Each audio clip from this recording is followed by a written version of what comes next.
Do you ever get the sense that a brand is speaking right to you? Whether it's your favorite sportswear brand, whether it's your favorite entertainment channel. All of these brands, all of these companies know how to speak to you on a personal level. How does that work? And how can we as fashion entrepreneurs leverage that to our advantage? Well, my name is Shadi Adada. I'm the founder and creative director of Fittdesign, the world's first digital fashion design agency. And I've worked with thousands of brands over the last 9 to 10 years to help them go from an idea in their heads into a tangible product. And what I see is that a brand that understands this one thing is able to establish itself and to set itself apart from the competition. Well, what is this? This is exactly what we're going to be discussing on today's episode. What we're going to be looking into is the customer avatar. When you look at Lululemon, when you look at Alo Yoga, when you look at Gymshark, there's a specificity to the types of products that they're creating, to their customer messaging, their marketing. This comes down to how they establish their customer avatar. So whether you're just getting started or you're an existing fashion brand, stop. Let's establish our customer avatar. This is a non-negotiable. Well, why is it? Ultimately, if you have two people selling the same thing, one person is generally going mass market. They're trying to sell to everyone versus person number two. He's a little bit more specific about who he approaches to make the sale. And ultimately, the price that he charges is more appropriate. This is the power of having a strong customer avatar. It gives you specific tools and insights that you need to tailor your entire business operation. So what exactly is a customer avatar? It's essentially like building a character in a game. And that's the same thing that we're going to do in this episode. We're going to look at a step-by-step process for creating our customer avatar. The first step is the most basic step. And of course, this is to understand the demographic nature of the person. Where does this person live? Do they live in developing economies? All of these are going to give you insights into what and how this person is going to react. Let's use an example. The younger demographic may be more inclined towards online shopping and discovering a specific product through some sort of trend. A older customer may be more willing or less willing to engage in that type of integration. We're looking at occupation, location. Then we look at the psychographic traits. So what are psychographic traits? Essentially, they are the values, the interests, and the personality of the customer. Then we look at their interests. What are they interested in? The interest gives you an idea of what the customer is willing to buy. Then we look at personality when it comes to psychographic traits. Personality means what type of customer are they? Are they someone who is more focused on relaxing? Or are they someone who's ambitious, aspirational? These personality traits will also speak into the types of products that they're interested in, how these products should be positioned in the market, where they're going to find these products, and how they should be communicated with in order to make that product purchase. What are our customers' goals and desires? Are they simply fitness goals, like they want to gain strength? They want to gain agility? What are their social goals when it comes to this type of industry?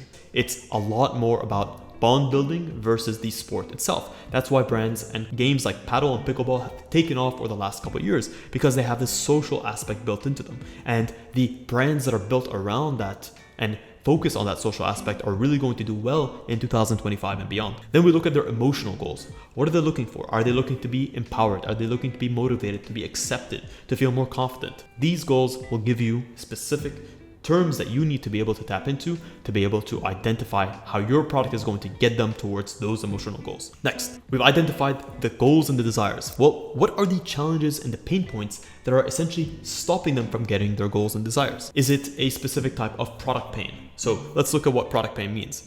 This means that you might have a poor fitting product. Maybe it's not made for their body type, or maybe it's too tight, maybe it's too loose. For example, with Lululemon, their biggest goal was to create a legging that used a fabric that wasn't see-through. They solved the issue of transparency and people feeling sort of self-conscious. Next, you might have emotional pain points. Do they lack confidence? Are they self-conscious about their body image? These give you a way to understand your customer. Next, what are their lifestyle pains? Do they have a busy schedule? Are they someone who struggles in maintaining motivation? Next, when it comes to building your customer avatar, you'll need to look at their shopping habits. Where we shop will dictate what products should be sold, what price they should be sold at, how often they should be sold. For your customer, do they tend to prefer to purchase in store? Do they tend to prefer to purchase online? If they tend to prefer to purchase online, is it simply through Google searches and then being led to a website? Or do they like to sort of being warmed up to? through an affiliate? Are they someone who has brand loyalty or someone who is brand aloyal or disloyal? Play into that sense of brand loyalty to retain customers, because when you've acquired a customer once, they become infinitely more valuable the more they purchase from you. Lastly, how are they influenced? Are they influenced by word of mouth? Are they influenced by ads? Are they influenced by people who are on the internet? Step number 6 for your customer avatar, and this may be one of the most difficult parts, but one of the most engaging parts in my opinion, is create a example day in the life of your core customer. What time do they wake up? What do they do the first thing as soon as they wake up?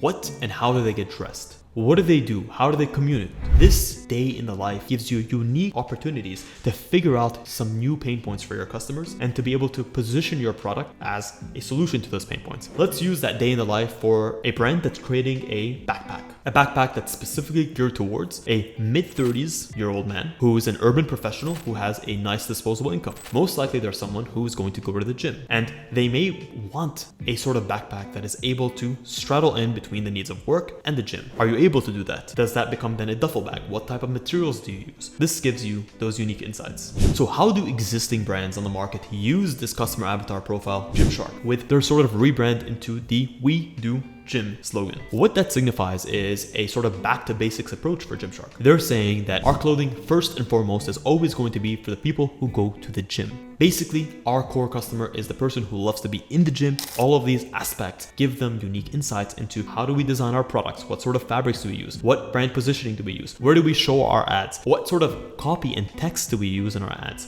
So how does one actually use a customer avatar? There's 3 main things: product design and development, marketing communication, and ultimately brand positioning. Product design and development means what type of product we're creating, what fits we're using. 2 could be marketing communication. How do we speak to our customer? What sort of words do we use? What tonality do we use? Number 3 is brand positioning. Where do we slot in the market? Are we upscale or upmarket? Are we ultra luxury? Ultimately, our customer avatar needs to be focused on a couple things: demographics, the psychographics, the desires and the goals and what they value, the pain points, the shopping habits, and let's look at their day in the life. When you put all these elements together, you have a full customer avatar that you can use to stand out in the market. Guys, let me know what you think. Let me know if you agree with the idea of creating a customer avatar. And before we round out, if you guys are interested in help or having me help you guys build your own customer avatar, I offer one-on-one consultation calls every single week. Slots are limited. I don't hold too many of these calls, but I do have a couple slots left this week and next week. So check the link in the description. We can hop on that call. And what I can do is I can help you put together